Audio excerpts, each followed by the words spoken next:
दोस्तों, आज आपके लिए एक ऐसी अद्भुत और चमत्कारिक जड़ी बूटी के बारे में जानकारी लेकर आई हूँ जिसका आप कई तरीके से प्रयोग कर सकते हैं। कई नामों से इसे अलग अलग क्षेत्रों पर जाना जाता है।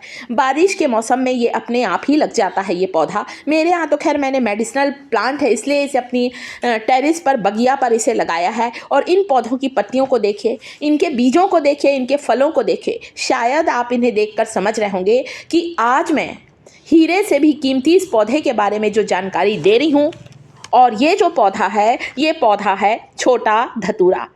जी हाँ, ये छोटा धतूरा है। इसे छोटा गोखरू कहा जाता है, इसे शंखा हुली भी कहा जाता है। इंग्लिश की बात करूं तो इंग्लिश में इसे कॉक लबर भी कहा जाता है। और आप देख सकते हैं इसके जो बीज होते हैं ना, जिसे मैं अभी काट के दिखा रही हूँ, ये अगर आप इसके पास से गुजरेंगे ना, आपके कपड़ों में चिपक जाएगा। पहले तो बच्चे लोग ना स्कूल जाते समय ये जगह जगह लगा रहता था, तो एक दूसरों के कपड़ों पर इसे फेंक कर ऐसे ही मस्ती किया करते थे। तो इसका आज औषधीय गुण के बारे में आपको बताने वाली हूँ। तो बारिश के मौसम में सड़कों के किनारे, हमारे घर के आसपास, खुले मैदानी इलाकों में आसानी से लगने वाला ये जो छोटा धतूरा है, इसकी पत्ती, इसके फल, इसके बीज, सारी चीज़ें औषधि गुणों से भरपूर हैं। इसीलिए आयुर्वेद में इसका इतना ज़्यादा महत्व है। सड़कों के किनारे, खेत खलिहान में आपको ये आसानी से मिल जाएंगे। पहले इसके पत्तों का प्रयोग आपको बता दूं, इस्तेमाल करने से पहले पत्तों को धो लें। अगर सर में बहुत ज़्यादा दर्द है, माइग्रेन की समस्या है, इसके पत्तों को पीस कर उसका लेप अगर माथे पर लगा लेंगे, 15-20 मिनट भी रख लेंगे आपका सर दर्द गायब हो जाएगा। इसके बीजों का इतना सारा प्रयोग है दोस्तों। इसके बीजों को तेल में पकाकर, उस तेल को यदि कोई भी लगाएगा जिनके बाल बहुत ज़्यादा झड़ रहे हैं, गंजे के सिर पर भी बाल उगा देता है छोटे धतूरे का तेल। इसकी पत्ती और इसके ये जो फल दिख रहे हैं ना, इनको आप तेल में उबाल लीजिए। कोई सा भी तेल लीजिए, नारियल का तेल, तिल्ली का तेल ले सकते हैं, या आप यहाँ पर सरसों के तेल का भी इस्तेमाल कर सकते हैं। बहुत ही शक्तिशाली और कारगर ये खरपतवार है। आप इसे साधारण पौधा ना समझें, ये बहुत ही पावरफुल जड़ी बूटी है दोस्तों। और आपने सुना ही होगा पहले के समय, जैसे मैंने आपको बताया, हमने भी बचपन में स्कूल जाते समय इसके साथ बहुत खेला है।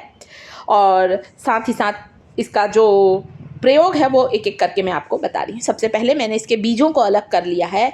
इन बीजों को भी मैं आपको तेल में पकाकर इसका तेल बनाना बताऊंगी। देखिए, मैंने एक छोटे से कपड़े पर इसे आपको लगा कर, अब चाहे आप कपड़े को कितना भी झटका दें, नीचे करें, परंतु ये जो फल है वो नहीं निकलेगा। कांटेदार होते हैं दोस्तों। और जब ये फल सूख जाते हैं तो इसके कांटे थोड़े से हाथों में चुभने लग जाते हैं। अभी तो नरम है, हरा है, कच्ची अवस्था में है।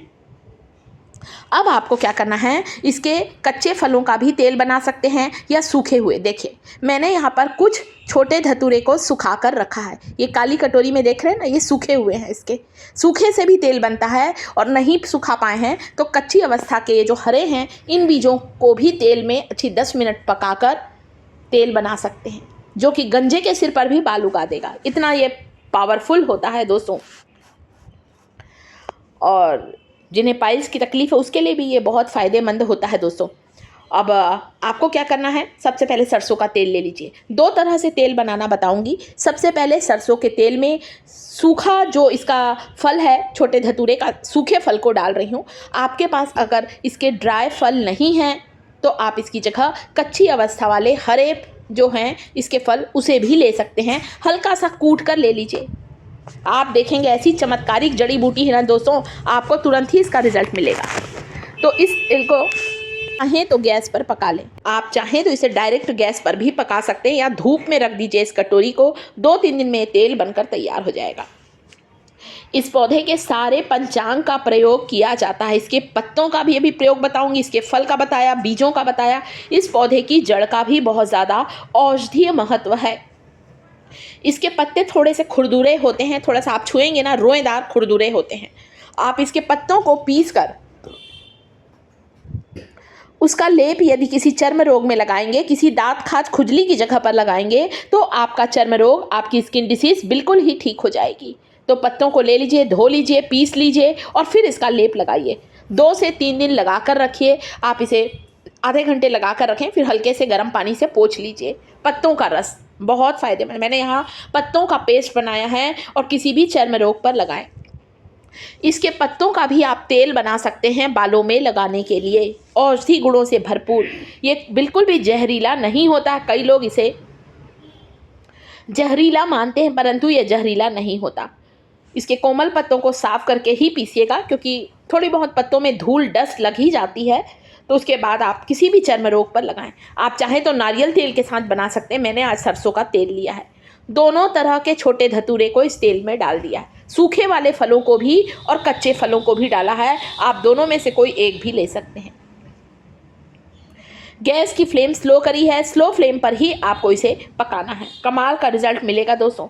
सारी स्किन डिसीज आपकी बिल्कुल समाप्त होगी। फोड़े फुंसी पर भी इस तेल को लगाने से आपका फोड़ा फुंसी ठीक होगा। अगर शरीर में कहीं चेचक के दाग हैं, किसी भी तरह का शरीर में कोई गहरा निशान है, उसे दूर करने में भी इसके पत्तों और इसके बीजों का इस्तेमाल कर सकते हैं। ये औषधि गुणों से भरपूर जो छोटा धतूरा, जिसे शंखेश्वर कहा जाता है, इसका कई चीज़ों में प्रयोग किया जाता है। तो अब आप इस औषधि पौधे को आसानी से पहचान सकते हैं। मैंने इसकी पत्तियां, इसके फल, सारी चीज़ें आपको दिखाई है। तो आपके घर के आसपास भी ये औषधि पेड़ लगा है दोस्तों, तो इसके बीजों का तेल बनाएं, इसके पत्तों को चर्म रोग पर लगाकर देखें। यदि कोई ऐसी परेशानी है तो ये बिल्कुल भी जहरीला नहीं होता है।